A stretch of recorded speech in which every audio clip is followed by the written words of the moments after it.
জিলহজের এই প্রথম দশকে করা নেক আমলের থেকে আর প্রিয় আর কোনো আমল আল্লাহ তাআলার কাছে নেই।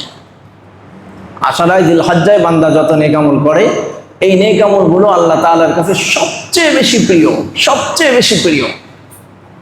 তো সাহাবা কিরাম জিজ্ঞেস করলেন, ওয়ালাল জিহাদ ফি সাবিলিল্লাহ, আল্লাহর রাস্তায় জিহাদ করাও আল্লাহ তাআলার কাছে প্রিয় না?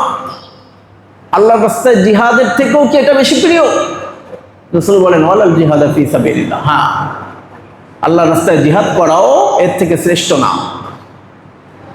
সাহাবা কিরাম জিজ্ঞেস করলেন, আল্লাহর রাস্তায় জিহাদ করাও কি এই 10 দিবসের থেকে শ্রেষ্ঠ না? 10 দিবসের আমল থেকে শ্রেষ্ঠ না? রাসূল বলেন, ওয়ালাল জিহাদ ফি সাবিলিল্লাহ, না, আল্লাহর রাস্তায় জিহাদ করাও এই 10 দিবসের আমল থেকে শ্রেষ্ঠ না। তবে ইল্লা রাজুলুন খারাজা বিনাফসিহি ওয়া মালিহি সুম্মা লাম ইয়ারজি মিন যালিকা বিশাই, তবে ওই ব্যক্তির আমল শ্রেষ্ঠ যে ব্যক্তি নিজের জান মাল নিয়ে আল্লাহর রাস্তায় জিহাদের ময়দানে বের হয়েছে, কিন্তু এর কোনোটা নিয়ে আর ফেরত আসে নাই। ওই ব্যক্তির আমল আল্লাহ তাআলার কাছে এই 10 দিবসের আমল থেকে শ্রেষ্ঠ যে ব্যক্তি নিজের জান মাল নিয়ে আল্লাহর রাস্তায় জিহাদের ময়দানে শরীক হয়েছে, কিন্তু এর কোনোটা নিয়ে ফেরত আসে নাই। তার মানে নিজের জানকে আল্লাহর রাস্তায় বিলাই দিয়ে আসছে, শাহাদাতের মর্যাদা অর্জন করেছে। এই ব্যক্তির আমল বেশি শ্রেষ্ঠ হবে, কারণ সে নিজের পুরো নিজের সত্যটাকে বিলাই দিচ্ছে আল্লাহর রাস্তায়। 26 জিলহজ, জিলহজ মাস অতি আসন্ন। আসলে হুরুম তথা সম্মানিত 4 মাসের মধ্যে অন্যতম একটি মাস জিলহজ মাস। এই মাসের প্রথম 10 দিন অত্যন্ত গুরুত্বপূর্ণ, ফজিলতপূর্ণ। কোরআন ও হাদিসের মধ্যে এই দশকের ফজিলত, গুরুত্ব আর তাৎপর্য সম্পর্কে আলোচনা এসেছে বহু জায়গায়। স্বয়ং আল্লাহ তাআলা এই প্রথম দশকের নামে আল্লাহ তাআলা কসম করে এই প্রথম দশকের গুরুত্ব আর ফজিলতের কথাও তুলে ধরেছেন। সূরা ফজরের মধ্যে আল্লাহ তাআলা বলেন, ওয়াল ফজর ওয়া লায়ালিন আশর, ওয়াল ফজর, ফজরের সময়ের কসম, ওয়া লায়ালিন আশর, এবং 10 রাত্রের কসম। হযরতে আব্দুল্লাহ ইবনে আব্বাস, আব্দুল্লাহ ইবনে জুবায়ের, হযরত জুবায়ের রাদিয়াল্লাহু তাআলা আনহু, হযরতে মুজাহিদ রাহমাতুল্লাহ আলাইহি সহ অসংখ্য সাহাবী এবং তাবিঈ ও মুফাসসিরিনে ইকরাম উল্লেখ করেছেন এই 10 রাত্র দ্বারা আশারায়ে জিলহজ্জা তথা জিলহজের প্রথম 10 রজনীর কথা উল্লেখ করা হয়েছে। হযরত ইবনে কাসির রাহিমাহুল্লাহ তার তাফসীরের মধ্যেও উল্লেখ করেছেন, এটি বিশুদ্ধতম মত যে লায়ালিন আশর দ্বারা আশারায়ে জিলহজ্জা উদ্দেশ্য। মুহতারাম হাজির,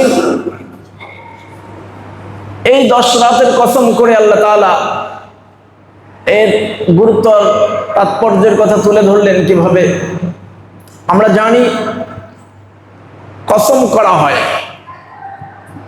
কসম করা হয় কথাকে বিশ্বাসযোগ্য করে তোলার জন্য, কথাকে শক্তিশালী ও দৃঢ়তা দেওয়ার উদ্দেশ্যেই কসম করা হয়। আমার কথা কেউ বিশ্বাস করতেছে না, তখন আমি কসম করি, কসম করে এরপরে আমার কথাটাকে বিশ্বাসযোগ্য করাই। আমার কথাটাকে সিরিয়াসভাবে নিচ্ছে না কেউ, মনে করছে দুর্বলভাবে বলছি, আমি ওয়াদা ঠিক রাখবো না, তখন মানুষ কসম করে যে আমি যা বলছি তা অবশ্যই আমি করে দেখাবো, করবো ইনশাল্লাহ। এই জাতীয় কথার ক্ষেত্রে কসম করে থাকে। তো যেই কথাকে দৃঢ়তা দেওয়ার জন্য যেই বাক্য দ্বারা কসম করা হয়, সেই বাক্যটাও ওরকম দৃঢ় হওয়া চাই। এমন বস্তু উল্লেখ করা চাই যে বস্তুটা আমার এবং শ্রোতার মাঝে সম্মানিত, আমার এবং শ্রোতার মাঝে গুরুত্বপূর্ণ, এমন কোন বস্তু উল্লেখ করেই কসম করতে হয়। এই কারণেই শরীয়তে ইসলামে আল্লাহর নাম ছাড়া কসম করা জায়েজ নেই। আল্লাহর নাম ছাড়া অন্য কোনো নামে কসম করা জায়েজ নেই। শিরিকের পর্যায়ে বা শিরিকি, আল্লাহর নাম ছাড়া অন্য নামে কসম করা। কারণ সবচেয়ে শ্রেষ্ঠ আল্লাহ তাআলা, সবচেয়ে মর্যাদাবান আল্লাহ তাআলা, সুতরাং কসম তার নামেই হবে। তো যাই হোক, কসম করা হয় কথাকে দৃঢ়তা দেওয়ার জন্য, আর যেই বাক্য দ্বারা কসম করা হয় সেই বাক্যটা বা যেই বস্তুর নামে কসম করা হয় সেই বস্তুটা সবার কাছেই সম্মানিত আর গুরুত্বপূর্ণ, তাৎপর্যপূর্ণ হওয়া জরুরি। তো আল্লাহ তাআলা কসম করার ক্ষেত্রে তিনি কার নামে কসম করবেন? তিনি তো সবার বড়। এই কারণে তুলনামূলকভাবে যেটা বেশি সম্মানিত, যেটা বেশি মর্যাদাপূর্ণ, তাৎপর্যপূর্ণ, তার নাম ধরে আল্লাহ তাআলা কসম করেন। বিভিন্ন জায়গায় বিভিন্ন নামে আল্লাহ তাআলা কসম করেছেন। তো এই সূরার মধ্যে আল্লাহ তাআলা প্রথমে ফজরের রক্তের কসম করলেন, এরপরে বললেন ওয়ালায়ালিন আশ, 10 রজনীর কসম তথা আশারায়ে যিলহজ্জার 10 রজনীর কসম। আসসালামু হাজিরিন, তো এই কসম করে আল্লাহ তাআলা এই 10 রজনীর গুরুত্ব আর ফজিলতের কথা, ফজিলত আর তাৎপর্য আল্লাহ তাআলা এখানে ফুটায় তুলছেন ওয়ালায়ালিন আশ। এছাড়াও হাদিস শরীফের মধ্যে আল্লাহ রাসূল সাল্লাল্লাহু আলাইহি ওয়াসাল্লাম এই আশারায়ে যিলহজ্জা তথা প্রথম দশকের ফজিলতের কথা উল্লেখ করতে গিয়ে আল্লাহ রাসূল বলেন, মা মিন আইয়ামিন আফদালা ইনদাল্লাহি মিন আইয়ামি আশারি যিলহজ্জা। আল্লাহ তাআলার কাছে জিলহজের প্রথম দশকের থেকে আর ফজিলতপূর্ণ আর মর্যাদাপূর্ণ আর কোনো দিবস নেই। সহিহ ইবনে হিব্বানের হাদিস, রাসূল বলেন আল্লাহ তাআলার কাছে জিলহজের প্রথম 10 দিনের থেকে আর ফজিলতপূর্ণ শ্রেষ্ঠ আর কোনো দিবস নেই।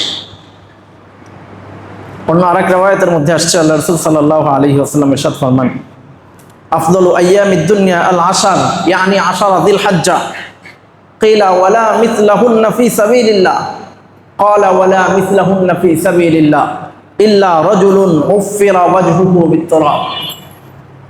রাসূল বলেন দুনিয়ার মধ্যে সবচেয়ে শ্রেষ্ঠ দিবস হলো আশারায়ে যিলহজ্জা।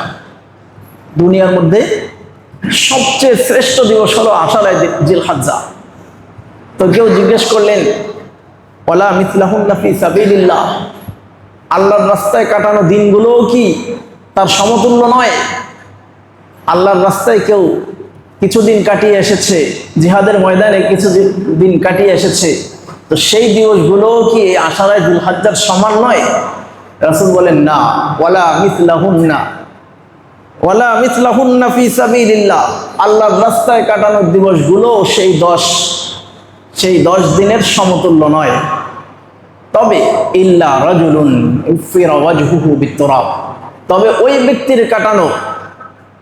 ব্যক্তির আল্লাহর রাস্তায় কাটানো দিবসগুলো সমতুল্য হবে যে ব্যক্তির চেহারা ধুলা মলিন হয়েছে আল্লাহর রাস্তায়। তার মানে যে ব্যক্তি জিহাদের ময়দানে গিয়ে শাহাদাত বরণ করেছে, ওই ব্যক্তির কাটানো দিবসগুলো এর সমতুল্য বা এর থেকে শ্রেষ্ঠ হতে পারে। কিন্তু এর বাইরে আল্লাহর রাস্তায় কাটানো আর অন্য যত ইবাদত হোক না কেন, এই 10 দিনের থেকে শ্রেষ্ঠ আর ফজিলতপূর্ণ আর কোনো দিবস নেই। সালাম হাজিরিন, কত বড় কথা যে আল্লাহর রাস্তায় কাটানো দিবসগুলো এর সমতুল্য না। এই 10 দিবস এত বেশি ফজিলতপূর্ণ, এত বেশি শ্রেষ্ঠ। তো এই 10 দিবসের যেমন গুরুত্ব, ফজিলত, তাৎপর্য রয়েছে, ঠিক তেমনি ভাবে এই দিবসগুলোতে ইবাদত বন্দেগী করার ফজিলত এরকম বেশি। হাদিসের মধ্যে আল্লাহ রাসূল সাল্লাল্লাহু আলাইহি ওয়াসাল্লাম ইরশাদ ফরমান, মা মিন আইয়ামিন আল আমালুস সালিহু ফিহা আহাব্বা ইলাল্লাহি আযজা ওয়া জাল্লা মিন হাযিহিল আইয়াম ইয়ানি আইয়ামুল আশর। ক্বালু ইয়া রাসূলাল্লাহ ওয়ালাল জিহাদ ফি সাবিলিল্লাহ? ক্বালা ওয়ালাল জিহাদ ফি সাবিলিল্লাহ ইল্লা রাজুলুন খারাজা বিনাফসিহি ওয়া মালিহি সুম্মা লাম ইয়ারজি মিন যালিকা বিশাই। রাসূল বলেন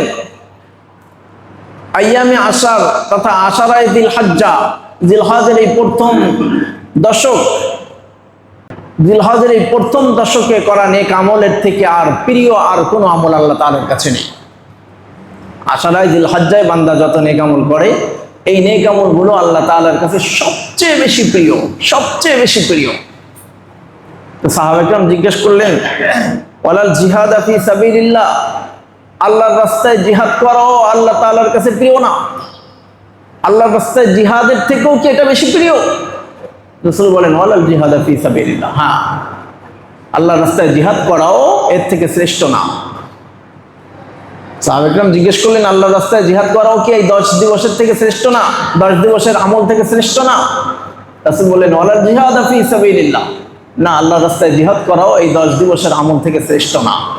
তবে ইল্লা রাজুলুন খারাজা বিনাফসিহি ওয়া মালিহি তুম্মা লাম ইয়ারজি মিন যালিকা বিশাই, তবে ওই ব্যক্তির আমল শ্রেষ্ঠ যে ব্যক্তি নিজের জান মাল নিয়ে আল্লাহর রাস্তায় জিহাদের ময়দানে বের হয়েছে কিন্তু এর কোনোটা নিয়ে আর ফেরত আসে নাই। ওই ব্যক্তির আমল আল্লাহ তাআলার কাছে এই 10 দিবসের আমল থেকে শ্রেষ্ঠ যে ব্যক্তি নিজের জান মাল নিয়ে আল্লাহর রাস্তায় জিহাদের ময়দানে শরীক হয়েছে কিন্তু এর কোনোটা নিয়ে ফেরত আসে নাই। তার মানে নিজের জানকে আল্লাহর রাস্তায় বিলাই দিয়ে আসছে, শাহাদাতের মর্যাদা অর্জন করেছে, এই ব্যক্তির আমল বেশি শ্রেষ্ঠ হবে, কারণ সে নিজের নিজের সত্যটাকেই বিলাই দিচ্ছে আল্লাহর রাস্তায়। তো এই 10 দিবসের আমল আল্লাহ তাআলার কাছে এত বেশি প্রিয়, এত বেশি প্রিয় যে জিহাদের মতো গুরুত্বপূর্ণ ইবাদতের থেকেও বেশি প্রিয়। তারা হাজিরিন, এই দিবসগুলোতে আমাদের করণীয় কি? দিবসগুলো ফজিলতপূর্ণ ইবাদত, অত্যন্ত ফজিলতপূর্ণ, মর্যাদাপূর্ণ। তো এই দিবসগুলোতে আমরা কি ধরনের আমল করব সে সম্পর্কেও হাদিস শরীফের মধ্যে অসংখ্য দিক নির্দেশনা এসেছে। এই 10 দিবসের আমলগুলোর মধ্য থেকে অন্যতম একটি আমল জিলহজের চাঁদ ওঠার পরে নখ, চুল, মোচ ইত্যাদি কর্তন করা থেকে বিরত থাকা। হাদিসের মধ্যে এসেছে, রাসূল বলেন ইযা রাআইতুম হিলালা যিল হজ্জা ওয়া আরাদা আহাদুকুম আন ইউযহিয়া ফালইউমসিক আন শা'রিহি ওয়া আযফারিহি। রাসূল বলেন যখন তোমরা জিলহজ মাসের চাঁদ দেখো আর ওয়া আরাদা আহাদুকুম আন ইউযহিয়া, আর তোমাদের কেউ কুরবানি করার ইচ্ছা রাখে, কুরবানি করতে চায়, সে যেন ফালইউমসিক আন শা'রিহি ওয়া আযফারি, সে যেন তার চুল এবং নখ কাটা থেকে বিরত থাকে।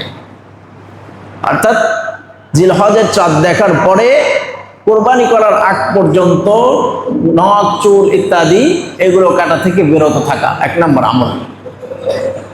অন্য রিওয়ায়াতের মধ্যে আসছে রাসূলুল্লাহ সাল্লাল্লাহু আলাইহি ওয়াসাল্লাম ইরশাদ ফরমান উমিরতু বিয়াউমিল আযহা জাআলাল্লাহু ঈদান লিহাযিহিল উম্মাহ, আল্লাহ তাআলার পক্ষ থেকে আমি আদিষ্ট হয়েছি ইয়াউমুল আযহায় কুরবানি করার। জাআলাল্লাহু ঈদান লিহাযিহিল উম্মাহ, আল্লাহ তাআলা এই দিবসটাকে এই উম্মতের জন্য ঈদ বলে ঘোষণা করেছেন। এই কথা শোনার পরে এক সাহাবী বলল ক্বালা লাহু রাজুলুন ইয়া রাসূলুল্লাহ আরাআইতা ইল্লাম আজিদ ইল্লা মানিহাতা উনতা, আল্লাহর রাসূল আমি যদি আমাকে দেওয়া দুধালো প্রাণী, দুধ পান করার জন্য যে প্রাণী আমাকে দেওয়া হয়েছে সেই প্রাণী ছাড়া আর কোনো প্রাণী যদি জবাই করার মতো না পাই, কুরবানি করার মতো না পাই, তাহলে কি আমি সেই গাভী, দুধের গাভীকে আমি কুরবানি করে দেব? রাসূল বলেন লা ওয়ালাকিন খুয মিন শা'রিকা ওয়া আযফারিক ওয়া তাকুসসু শারিবাকা ওয়া তাহলিকু আনাতাকা ফাযালিকা তামামু উযহিয়াতিকা। রাসূল বলেন না, তুমি ওই দুধালো গাভী তুমি কুরবানি করবে না, বরং খুয মিন শা'রিকা ওয়া আযফারিক, তুমি তোমার চুল, তোমার নখ এবং তোমার মোচ, গোঁফ এবং অবাঞ্ছিত লোম যেগুলো আছে এগুলো তুমি ঈদের দিন কর্তন করো। ফাযালিকা তামামু উযহিয়াতিকা, তাহলে এটাই তোমার পূর্ণাঙ্গ কোরবানির সওয়াব। সুবহানাল্লাহ। তাহলে কোনো ব্যক্তি যদি আশারায়ে জিলহজ্জা তথা জিলহজের চাঁদ ওঠার পরে এই 10 দিন চুল, নখ, গোঁফ ইত্যাদি না কাটে, তো রাসূলুল্লাহ সাল্লাল্লাহু আলাইহি ওয়াসাল্লাম ঘোষণা করেছেন এর বদৌলতে আল্লাহ তাআলা তাকে কোরবানির ফজিলত দিয়ে দিবেন। আগের হাদিসে আমরা পেয়েছি শুধু যে কোরবানি করার ইরাদা রাখে সে এগুলো কাটবে না, কিন্তু এই হাদিসে স্পষ্ট কোরবানি করার সামর্থ্য রাখে না তাকেও রাসূল বলেছেন যে না, তুমিও এগুলো কর্তন করা থেকে বিরত থাকো, ইয়াউমুল আযহার দিনে তুমি এগুলো কর্তন করো, তাহলে পূর্ণাঙ্গ কোরবানির সওয়াব পেয়ে যাবে। অন্য আরেক হাদিসের মধ্যে ইবনে ওমর রাদিয়াল্লাহু তাআলা আনহু থেকে বর্ণিত, তিনি মাররা বিইমরাতিন তাখুযু মিন শা'রি ইবনিহা ফি আইয়ামিল আশর। ইবনে ওমর রাদিয়াল্লাহু তাআলা আনহু এক মহিলার পাশ দিয়ে অতিক্রম করে যাচ্ছিলেন, যে মহিলা তার ছেলের চুল কাটতেছিল এই প্রথম দশকের কোনো একদিনে, জিলহজের প্রথম দশকের কোনো একদিনে ছেলের চুল কাটতেছে। তো ইবনে ওমর রাদিয়াল্লাহু তাআলা আনহু বলেন, ফাকালা লাউ আখারতিহি ইলা ইয়াউমিন নাহার কানা আহসান। যদি তুমি এটাকে ইয়াউমুন নাহার তথা কোরবানির দিন পর্যন্ত যদি এটা বিলম্ব করতে, তাহলে এটা তোমার জন্য উত্তম হতো, এটা ভালো হতো। তাহলে বোঝা গেল ছোট বাচ্চা, ছোট নাবালিক সন্তান, তার চুল কাটার ক্ষেত্রেও হাদিসের মধ্যে এসেছে, আসারে সাহাবীর মধ্যে এসেছে যে এটা না কাটলেও সওয়াবের অধিকারী হবে, ফজিলতের অধিকারী হবে। এজন্য ছোট্ট একটা আমল, এটা আমরা সবাই এখনো যে সময় আছে আমাদের চুল গোপ নখ ইত্যাদি যা কাটার আমরা জিলকাদের মধ্যেই কেটে নিব। জিলহজ মাসের 1 তারিখ চাঁদ ওঠার আগেই আমরা এগুলো সব যাদের কাটার প্রয়োজন আছে কেটে নিব। এই 10 দিনে আমরা কাটবো না, এই 10 দিনে না কেটে আমরা কোরবানির দিন কোরবানি করার পরে গিয়ে কাটবো, তাহলে আমরা প্রত্যেকেই একটা কোরবানির সওয়াব পেয়ে যাচ্ছি। তাহলে 1 নম্বর আমল, জিলহজের এই 10 দিনে আমরা চুল নখ গোফ ইত্যাদি কাটা থেকে বিরত থাকি। 2 নম্বর আমল, বেশি পরিমাণে তাসবিহ তাহলিল জিকির আজগার করা। হাদিসের মধ্যে আল্লাহ রাসূল সাল্লাল্লাহু আলাইহি ওয়াসাল্লাম ইরশাদ ফরমান, মা মিন আইয়ামিন আ'যামা ইনদাল্লাহ ওয়ালা আহাব্বা ইলাল্লাহি আল আমালু ফীহিন্না মিন আইয়ামিল আশর ফাআকথিরু ফীহিন্না মিনাত তাসবিহ ওয়াত তাহমিদ ওয়াত তাহলিল ওয়াত তাকবীর। রাসূল বলেন, আল্লাহ তাআলার কাছে আইয়ামুল আশারের থেকে শ্রেষ্ঠ এবং আইয়ামুল আশারের করা আমল থেকে শ্রেষ্ঠ আর কোনো দিবস নেই। জিলহজের এই প্রথম দশকে করা আমল এবং জিলহজের এই প্রথম দশক থেকে শ্রেষ্ঠ আর কোনো দিবস নেই। সুতরাং তোমরা ফাআকথিরু ফীহিন্না মিনাত তাসবিহ ওয়াত তাহলিল ফাআকথিরু ফীহিন্না মিনাত তাসবিহ ওয়াত তাহমিদ ওয়াত তাহলিল ওয়াত তাকবীর। সুতরাং তোমরা বেশি পরিমাণে এই দিবসগুলোতে তাসবিহ পাঠ করো, সুবহানাল্লাহ সুবহানাল্লাহ, ওয়াত তাহমিদ আলহামদুলিল্লাহ আলহামদুলিল্লাহ এগুলো পাঠ করো, ওয়াত তাহলিল লা ইলাহা ইল্লাল্লাহ পড়ো, ওয়াত তাকবীর আল্লাহু আকবার পড়ো, সুবহানাল্লাহ আলহামদুলিল্লাহ ওয়ালা ইলাহা ইল্লাল্লাহ আল্লাহু আকবার, এগুলো বেশি করে পড়ো। তো এটা আলাদা আলাদা করেও পড়তে পারি, সুবহানাল্লাহ সুবহানাল্লাহ সুবহানাল্লাহ এভাবেও করে পড়তে পারি, আবার সুবহানাল্লাহি আলহামদুলিল্লাহি ওয়ালা ইলাহা ইল্লাল্লাহ আল্লাহু আকবার এইভাবেও করতে পারি। তো 2 নম্বর আমল হলো জিলহজের এই প্রথম দশকের 2য় নম্বর আমল, বেশি করে এই তাসবিহগুলো পাঠ করা। যখন আমি বসে আছি, ফ্রি টাইমে বসে আছি, পড়তে থাকি, রাস্তায় চলতেছি পড়তে থাকি, বা গাড়িতে কোথাও যাচ্ছি একা একা বসে আছি পড়তে থাকি, যখন ঘুমাইতে যাচ্ছি শুয়ে পড়ছি তো পড়তে পড়তে ঘুমায় যাই, সুবহানাল্লাহ আলহামদুলিল্লাহ ওয়ালা ইলাহা ইল্লাল্লাহ আল্লাহু আকবার পড়তে থাকি, পড়তে পড়তে ঘুমায় যাই। মসজিদে আসছি, মসজিদ থেকে যাচ্ছি, সুবহানাল্লাহ আলহামদুলিল্লাহ পড়তে থাকি, বাজারে যাচ্ছি আসতেছি, সুবহানাল্লাহ আলহামদুলিল্লাহ পড়তে থাকি, রিকশায় বসে আছি পড়তে থাকি, অফিসে ফ্রি টাইমে বসে আছি, কোনো ক্লায়েন্ট নেই বা কোনো কাজ নেই, এই টাইমটা আমি পড়তে থাকি, সুবহানাল্লাহ আলহামদুলিল্লাহ ওয়ালা ইলাহা ইল্লাল্লাহ আল্লাহু আকবার। এটা সবসময় পড়া, জবান জারি রাখা, বিশেষ করে এই প্রথম দশক, এটা আমলের সময়, ইবাদতের সময়, এই সময়টাকে আমরা এইভাবে কাজে লাগাইতে পারি। আমি কাজ করছি হাতে, কিন্তু আমার জবানে তো কোনো সমস্যা নেই, আমার জবান দিয়ে কোনো কাজ করছি না, তো আমি হাতে কাজ করি, জবানে পড়তে থাকি, সমস্যা নেই। তো আমি হাতে কাজ করতেছি, যে কোনো কাজ। একজন রিক্সাওয়ালা রিক্সা চালাচ্ছে, সে চাইলে রিক্সা চালানো অবস্থায় সে সুবহানাল্লাহ আলহামদুলিল্লাহ ওয়ালা ইলাহা ইল্লাল্লাহ আল্লাহু আকবার বলতে পারে। একজন অফিসার অফিসে কাজ করছে, ল্যাপটপে বসে বা কম্পিউটারে বসে কাজ করছে, সে হাতে কাজ করছে, সুবহানাল্লাহ আলহামদুলিল্লাহ ওয়ালা ইলাহা ইল্লাল্লাহ আল্লাহু আকবার পড়তে পারে। তার মাঝে এই জন্য এই দিবসগুলো, বিশেষ করে এই প্রথম দশক, এটা যেন আমাদের থেকে বেকার ছুটে না যায়, একটু বেশি পরিমাণে ইবাদত বন্দেগী করি, তাসবিহ তাহলিল পাঠ করি। তাহলে 2 নম্বর আমল বেশি করে তাসবিহ তাহলিল ইত্যাদি পাঠ করা। তৃতীয় নম্বর আমল, বেশি করে নামাজ পড়া এবং রোজা রাখা। হাদিসের মধ্যে আল্লাহ রাসূল সাল্লাল্লাহু আলাইহি ওয়াসাল্লাম ইরশাদ ফরমান, মা মিন আইয়ামিন আহাব্বা ইলাল্লাহি আন ইয়াতাআব্বাদা লাহু ফিহা মিন আশারি যিল হজ্জা ইয়াদিলু সিয়ামু কুল্লি ইয়াউমিন মিনহা বিসিয়ামি সানা ওয়া কিয়ামু কুল্লি লাইলাতিন মিনহা বিকিয়ামি লাইলাতুল কদর। তিরমিজি শরীফের হাদিস।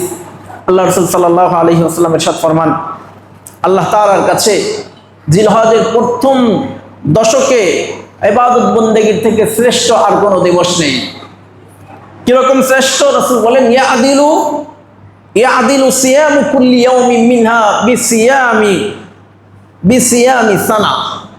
রাসূল বলেন, এই 10 দিনের প্রত্যেক দিনের রোজা 1 বছরের রোজার সমতুল্য।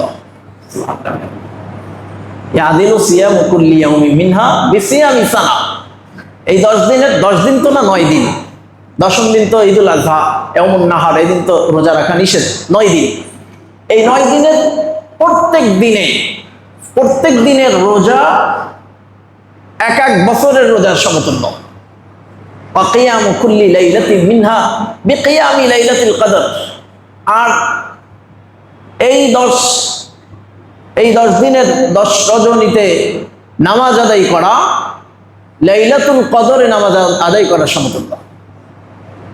লাইলাতুল কদরে নামাজ আদায় করলে যে এরকম সওয়াব, এই 10 দিনের রাত্রিতে নামাজ আদায় করা এরকম সওয়াব। এজন্য এই দিবসগুলো দিনের বেলা আমরা রোজা রাখার চেষ্টা করি, রাত্রেবেলা একটু নফল ইবাদত করার চেষ্টা করি, নামাজ পড়ার চেষ্টা করি, কোরআন তেলাওয়াতের চেষ্টা করি। বিশেষ করে এই দিবসগুলোতে আমরা রোজা রাখার চেষ্টা করি। রাত্রেবেলা ইবাদত বন্দেগী যতটুকু করতে পারি, ঈশার পরে গিয়ে 10 রাকাত 15 রাকাত যা পারি একটু নামাজ আদায় করলাম। ভোর রাতে একটু আগে উঠলাম, তাহাজ্জুদের সময় উঠে কয়েক রাকাত নামাজ আদায় করলাম। এইভাবে করে আমরা এই দিবসগুলোকে পালন করার চেষ্টা করি। বিশেষ করে ইয়াউমে আরাফার রোজা যেন না ছুটে, এটা খেয়াল রাখা। হাদিসের মধ্যে আসছে, সিয়ামু ইয়াউমি আরাফা আহতাসিবু আলাল্লাহি আন ইউকাফিরাস সানাতাল্লাতী বা'দা ওয়াস সানাতাল্লাতী ক্বাবলা। রাসূল বলেন, আরাফার দিবসের রোজা আমি আশা রাখি আল্লাহ তাআলা 1 বছর পরের এবং 1 বছর আগের সগীরা গুনাহগুলো মাফ করে দেবেন। সুবহানাল্লাহ। আরাফার দিবসের রোজা রাখলে আল্লাহ তাআলা 1 বছর পরের এবং 1 বছর আগের সগীরা গুনাহগুলো আল্লাহ তাআলা মাফ করে দিবেন। অগ্রিম 1 বছরের গুনাহ মাফ করে দিবেন।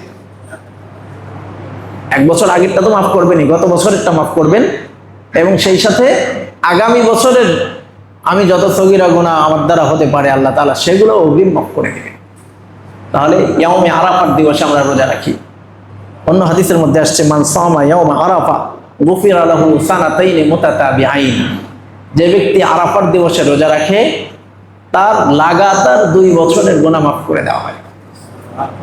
লাগাতার 2 বছরের গুনাহ মাফ করে দেওয়া হয়, বিগত 1 বছর, পরের 1 বছর। এই জন্য ইয়াউমে আরাফার রোজাটা আমরা রাখার চেষ্টা করি। এখন প্রশ্ন হলো, ইয়াউমে আরাফা বলতে কোনটা? এই প্রশ্নটা আমাদেরকে অনেককে ভাবায় খুব। ইয়াউমে আরাফার রোজা কোনটা? আরাফার দিবসের রোজা আমাদের সৌদি আরবে যে আরাফার দিবস হয়, আরাফার ময়দানে হাজিরা অবস্থান করে, ওইটা আমাদের দেশ হিসাবে 8 তারিখ জিলহজের।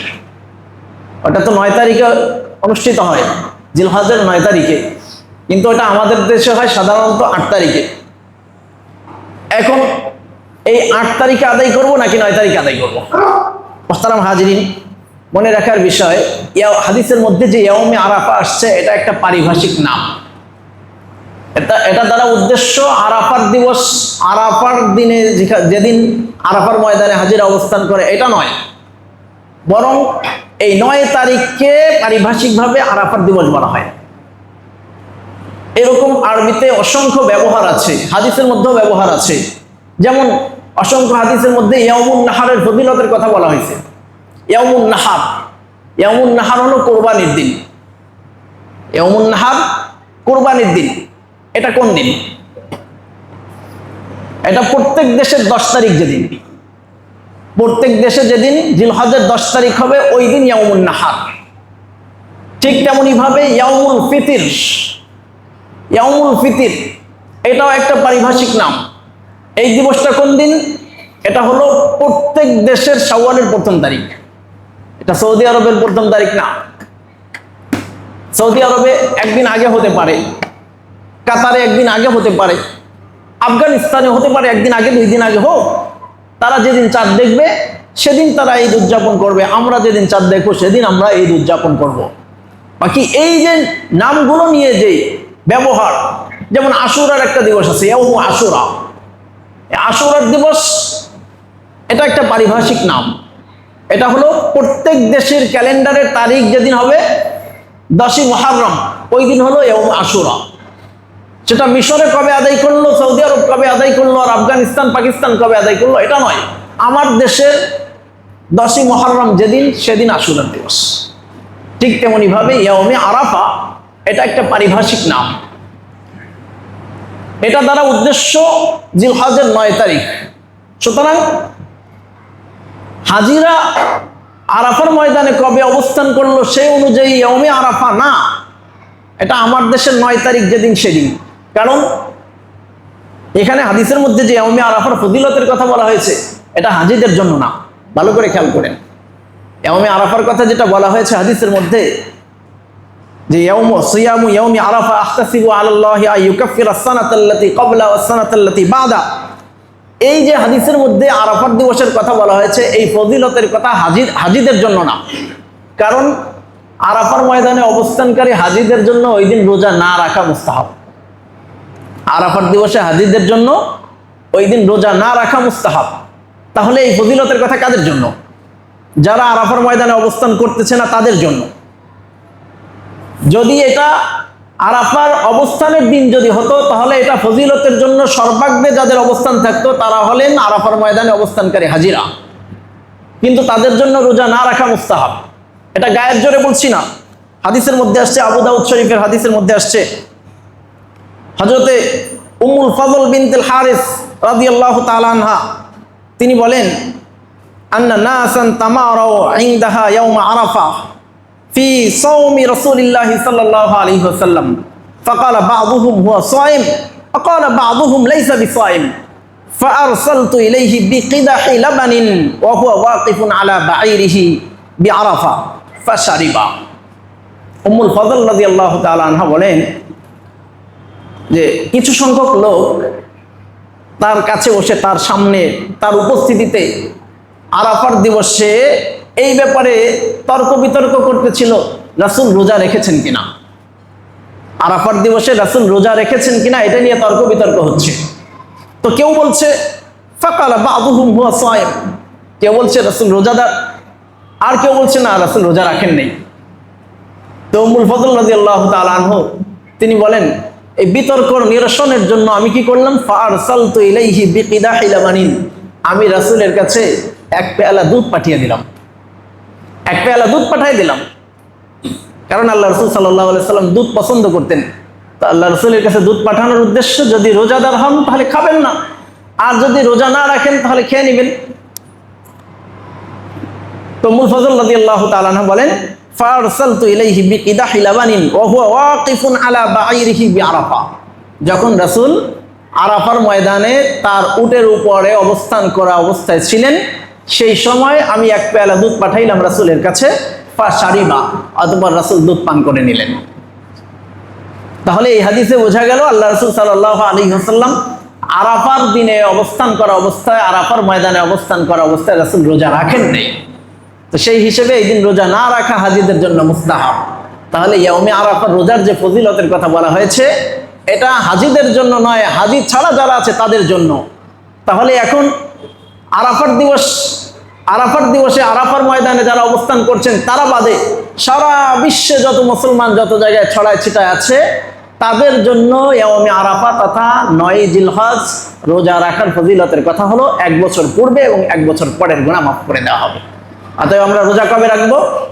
9 জিলহজ। কবে রাখবো? 9 জিলহজ ইনশাআল্লাহ। মুহতারাম হাজিরিন, এছাড়া 4 নম্বর আরেকটা আমল আছে। এই জিলহজের এই প্রথম দশকের দিকে 9 জিলহজ থেকে নিয়ে 13ই জিলহজ, 9 জিলহজ ফজর থেকে নিয়ে 13ই জিলহজ আসরের নামাজের পর পর্যন্ত প্রত্যেক নামাজের পরে, প্রত্যেক ফরজ নামাজের পরে তাকবীরে তাশরিক পাঠ করা। আল্লাহু আকবার, আল্লাহু আকবার, লা ইলাহা ইল্লাল্লাহ, আল্লাহু আকবার, আল্লাহু আকবার, ওয়ালিল্লাহিল হামদ। এটা মোট 23 ওয়াক্ত 9 জিলহজ ফজরের নামাজের পর থেকে নিয়ে 13ই জিলহজ আসরের নামাজের পর পর্যন্ত প্রত্যেক নারী পুরুষ একাকী নামাজ আদায়কারী হোক, জামাতে নামাজ আদায়কারী হোক, মুসাফির হোক অথবা মুকিম হোক, সবার উপরে একবার পাঠ করা ওয়াজিব। এই আমলটা আমরা করব 9 জিলহজ ফজর থেকে ইনশাআল্লাহ। এটাও আর একটা জিলহজের আমল। 5 নম্বর একটা আমল আমরা জানি, সবচেয়ে গুরুত্বপূর্ণ যে আমল দুইটি, একটা হলো কোরবানি করা আর একটা হলো হজ করা। এটা সামর্থ্যবানদের জন্য, যাদের সামর্থ্য আছে তারা ইতিমধ্যে হজে অনেকে চলে গেছেন, অনেকে এখনো অপেক্ষায় আছেন যাবেন, আর যাদের উপরে কোরবানি ওয়াজিব তারা প্রস্তুতি নিচ্ছেন কোরবানি করার। এই দুটি আমলও জিলহজের বিশেষ আমল, এই প্রথম দশকে সংগঠিত হয়ে থাকে। অতএব এই যে আমলগুলো আমরা উল্লেখ করলাম, 1 নম্বরে উল্লেখ করলাম চুল নখ ইত্যাদি কাটা থেকে বিরত থাকবো। 2 নম্বরে বেশি পরিমাণে তাসবিহ, তাহলিল, তাকবীর, লা ইলাহা ইল্লাল্লাহ ইত্যাদি পাঠ করব। 4 নম্বর আমল হলো নামাজ পড়ব এবং রোজা রাখবো। এই 9 দিন, বিশেষ করে এই 9 দিন রোজা রাখবো, এবং বিশেষ করে ইয়াউমে আরাফা তথা 9 জিলহজের রোজাটা আমরা সবাই রাখার চেষ্টা করব। 4 নম্বর আমল হলো তাকবীরে তাশরিকের আমল। 9 জিলহজ থেকে 13ই জিলহজ, 9 জিলহজ ফজর থেকে 13ই জিলহজ পর্যন্ত তাকবীরে তাশরিক পাঠ করব। এবং 5 নম্বর কোরবানি করা, 6 নম্বর হজ আদায় করা। এই আমলগুলো আমরা বিশেষ করে কোরবানি আর হজ, এটা তো যারা সামর্থ্যবান তাদের জন্য, আর বাকি যেগুলো আছে এগুলো সবার জন্য। যারা কোরবানি করতে পারবো তারাও করব, যারা কোরবানি করতে পারবো না তারাও করব। সবাই আমলগুলো করার চেষ্টা করি। আল্লাহ তাআলা আমাদের সবাইকে কবুল করেন, আমিন।